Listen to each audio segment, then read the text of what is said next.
Hey guys, what's going on? It's that home theater dude. Got some bad news today. This is going to be the last time you guys actually see this home theater intact.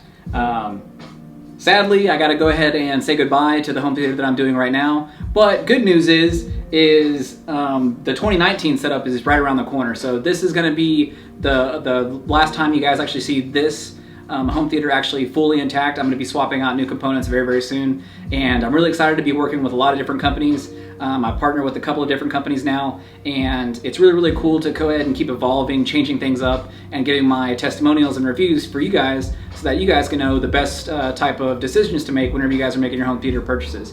I know that whenever I'm buying something, I like to know what other people think about it before I actually spend my hard-earned money. So I'm guessing you guys are no different, but I'm going to go ahead and do a walk around of the actual room. But it's not all bad news because this is the last time you're going to see it. It's not all bad news because what I'm saying is if you guys paying attention to the actual video itself whenever I'm doing the walk around, you guys will notice different things that spread out throughout the room that are kind of put there as teasers for different things that I'll be using in the brand new setup. So give me a second, I'll get everything started right after the intro, all right?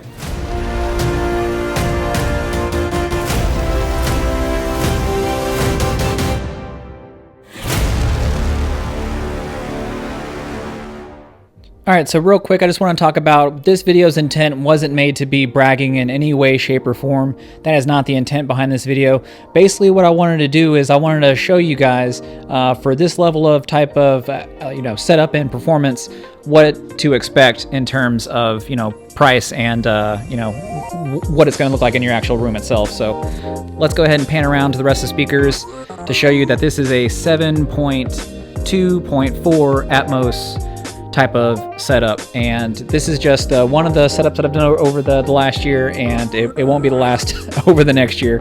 So let's go ahead and start talking about the actual speakers themselves. So over here in the corner, we're going to have the SVS Ultra Tower. I love these actual towers themselves.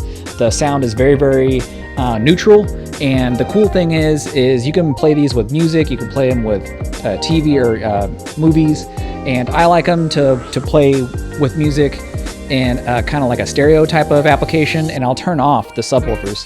These have dual 8-inch opposing drivers on the bottom of them. You can't really see them in the right now, but they are there, and you can definitely hear them. You can probably see a little bit of it. You can definitely hear them whenever you just have the speakers playing in actual stereo mode.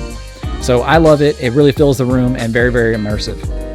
Now this guy down here, this guy's responsible for a lot of the stuff that's changed in the channel over the last year. The very first time I heard this one was at the Star Power Expo here in Dallas last year, and the center channels blew me away. Easily the best center channel I've ever heard. It's very, very neutral. It's very, very clear, crisp, and precise. Voices come through very, very realistically on that one, and that's the main reason why I love it, and that's the reason why I chose to change my setup from Klipsch to all SVS. So it's very, very important to have a nice center channel. It's going to set the tone for the entire rest of your home theater. So if you guys have a center channel that's lacking, you guys may notice that the rest of your type of experience may be lacking because of your center channel itself. So over here we have the towers. So I like to say that with left, center, and right to try to have them matched between the same brand, because that way a lot of the same brands they timbre match their speakers. So people that are really picky about sound, they'll notice that a lot of the stuff that's coming from me from the front stage is actually very tight, balanced, and realistic. So now let's talk about the surrounds. Over here we have the SVS Ultra surrounds, and these are kind of like a dipole, bipole type of setup. I like them because they are extremely realistic. Like, I'll go ahead and show you this. I usually like to sit over there on that couch sometimes whenever I'm studying or something. The wife will be watching a movie, and I will be able to hear something that, I could swear it's coming from the house, but it's just the speakers themselves. So I really like those speakers. I've been really, really impressed with them so far. Back here we have the SVS Ultra bookshelves, and as you can see, they kind of have that piano black finish. Really like these. These go down really, really low on a type of bass. So if you want to use these kind of like in like a studio monitor type setup, or even if you want to use them for like a 2.1 gaming type of setup, they will sound amazing in your actual and will give you a really good type of realistic experience. So now let's talk about the subwoofers. So I talked about the 7. Let's talk about the 0.2. So now right here we have the SVS Ultra, or this one is the SVS PB4000. I love this one. It has been a powerhouse. It has been an amazing type of subwoofer. It shatters all of your beliefs of what is capable out of a 13.5 inch driver. So this is 1200 watts RMS, and it goes up to 4000 watts peak. So I mean, this thing has all the power that you guys will ever need for your actual low frequency effects and your bass requirements in your house. The only thing I would probably say is maybe go with 2 of them. That way, if you have multiple seating positions throughout your room, instead of just sitting in the sweet spot. So if you put that in the right position, then you can just sit in the sweet spot and you don't have to worry about it. But if you have multiple seating positions throughout your room, then you may want to go dual subwoofers. It'll help even out those tones so that they're not too bassy, or they're too boomy or too flat. Over here we have the PB16 Ultra. This thing is absurd. Easily my favorite subwoofer right now, because this thing is a 16-inch driver. It is, I think it's 173 pounds. This one's 153 pounds. So these are basically the weight of like high school kids. And this one's a 16-inch driver, 1500 watts RMS, and it goes up to 5000 watts peak.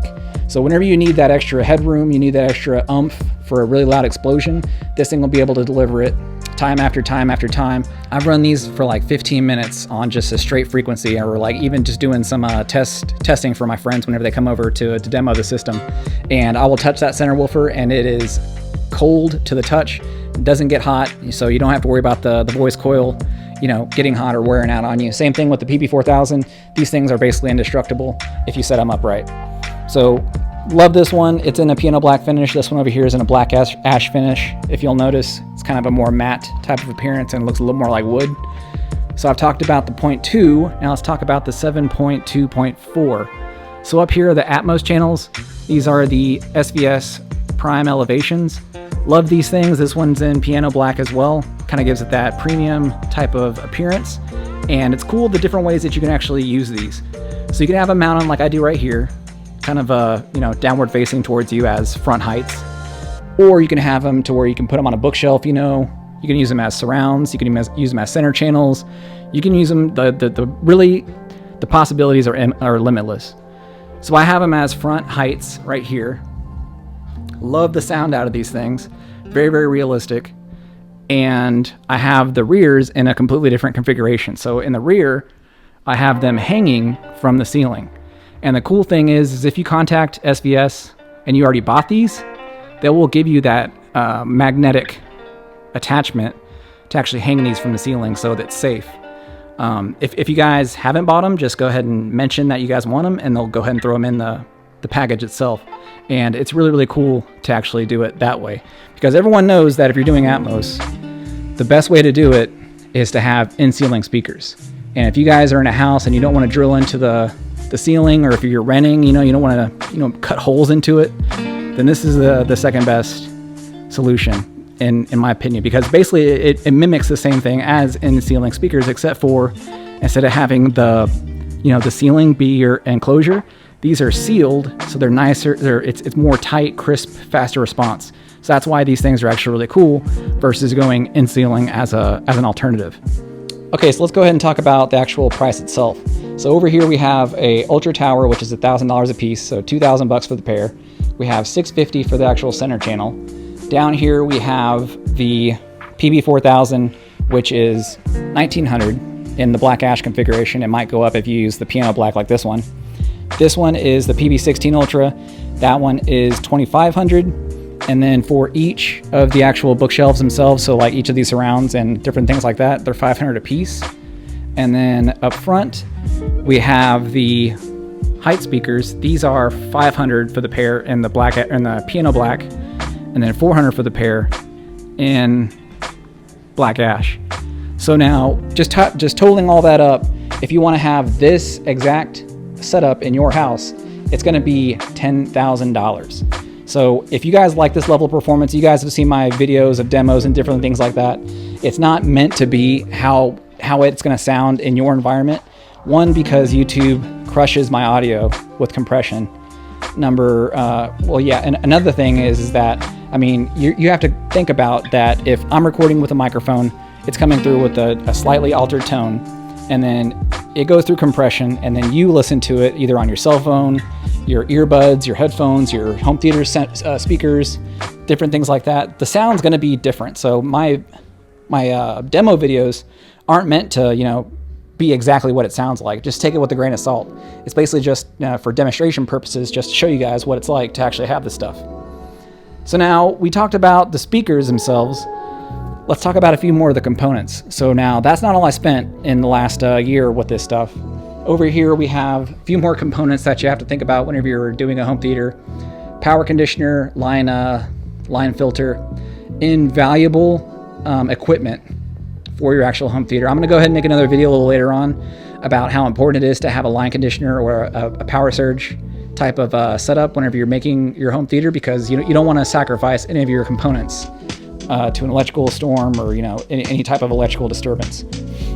Over here we have the Apple 4K TV. Love it. Great Atmos 4K HDR and different things like that. I have the Sony 800X or X800, whichever it is, the 4K Blu-ray player, the Denon 4400H, and the Xbox One X. Over here I have a couple more components. This is my AV rack.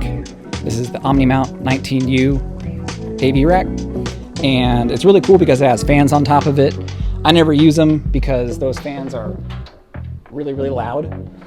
So if you have a closet or something you can put this in, it'll probably be best if you want to run those fans. But this stuff doesn't get hot, so it's not really a big issue. But I have the model 2200 from Outlaw. I have 3 of those for the left, center, and right channel. I run external amplifiers in support of my actual AVR.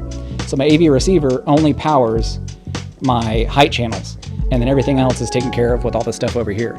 So front stage, Outlaw power, and then we have, those are 200 watts a piece. Down here we have an Arkham P1000 that is 135 watts for 7 channels, and that runs the surrounds and the voice of God whenever I have it connected. Down here we have the Trip Light type of, it's the Trip Light Isobar 20 amp power line conditioner and power surge protector. So I love that thing, and it's really been helping out lately. So there are a couple things that I'm actually going to be selling. Let me go ahead and close this. There are a couple things that I'm actually going to be selling coming up pretty soon. So I think the AV rack may be one of them. The amplifiers are another one. That monster power conditioner down there, probably another one. Maybe even the center entertainment system, but I'm going to go ahead and leave a pinned comment down below. So it's the very first one that you'll see whenever you look at the comments. That'll show you all the stuff that I'm actually selling currently and the stuff that is, available for sale. And I'll even say the stuff that's even sold. So please don't go ahead and just bang around in the comments saying, hey, I want this, I want this, I want this. I'm going to make it easy for you guys and just put it in that pinned comment. So over here we have probably one of the last pieces in the puzzle. We have my 130-inch 2.35 aspect ratio anamorphic type of projector screen. This is from Gil Borjas. He's Sonic Chill 1 here on YouTube, and he came out to my place and hand built this screen, and it looks amazing. I love it. Very, very immersive. And then the only other thing is I'll leave his information down in the comment or down in the description too. So if you guys want a screen just like this one, don't hesitate to go ahead and contact him up. But as for now, this screen is going away. So if you guys have liked it, I've liked it too. But I'm getting a brand new screen, and it's another screen from Gil Borjas, and it's going to be bigger and better. So if you guys have any predictions, just let me know.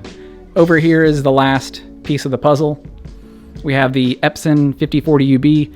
Whenever I started the channel, everyone complained that my TV was too small. That got really annoying really fast, so I went ahead and made the switch to Projector. I use this for daily use.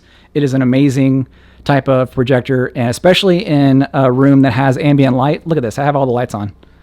I have all the lights on, and I have the windows open. And then the picture still looks great. So it's really, really important to have a high lumen type of projector, especially in a room that doesn't have light control. So if you have ambient light, try to get something that has higher lumens, 2500 and above, and it'll really, really improve the picture quality coming from your screen. So that one's a light Canon, the 5040 UB. I love it. I use it for daily use. We watch TV with it. We don't even have a TV anymore. We watch, you know, Netflix, the news, all kinds of different stuff, Survivor, you know, and then whenever it's movie time, we watch the movies. But it's also really important to have some acoustically treated type of curtains and blackout curtains. So if you ever just want to, you know, go full tilt on a movie, then you guys can have that as well. Another thing I have spread throughout the room is acoustic panels, and these are DIY. I made these myself with fabric from Joann Fabric. I built the frame to fit the actual, it's not Owens Corning, what's the other one? Rockwool, Safe and Sound. So that helps out a lot with the slap echo in here. It doesn't perfect it, but it helped out a little bit. I have these really cheap ones right here too. These were made by someone that I just got, you know, on the fly. They're basically made with towels. So I'll probably be giving those out for free. So all in all, with this type of setup, in the entirety, in the grand scheme of things, talking about the fiber type of HDMI cable, the speaker wire, the power conditioners, all that other stuff, all the ancillary stuff that would go into building a home theater, we're looking at probably 16 to 17,000 in total for what you're looking at in this room. So that's just the beginning, guys. I'm gonna go ahead and do some trade outs. I'm gonna go ahead and improve some things. I'm gonna go ahead and swap out some components. So it's gonna be really exciting to see what the 2019 setup is gonna be for this actual home theater. And I appreciate you guys for watching over the last year. It's been a lot of fun. And I'm an affiliate for SVS, Emotiva, Amazon. If you guys if you guys want links to any of this stuff, it really helps out the channel whenever you guys actually use the links, purchase stuff. And I really turn around and try to invest it back into the home theater to make this channel bigger and better for you guys, and also, you know, for my enjoyment. But I can also give you guys accurate testimonial with new components and different things like that. All right, well, I'm gonna go end this video here, guys. Thanks for watching. Make sure you like, favorite, share, and subscribe. Catch y'all next time.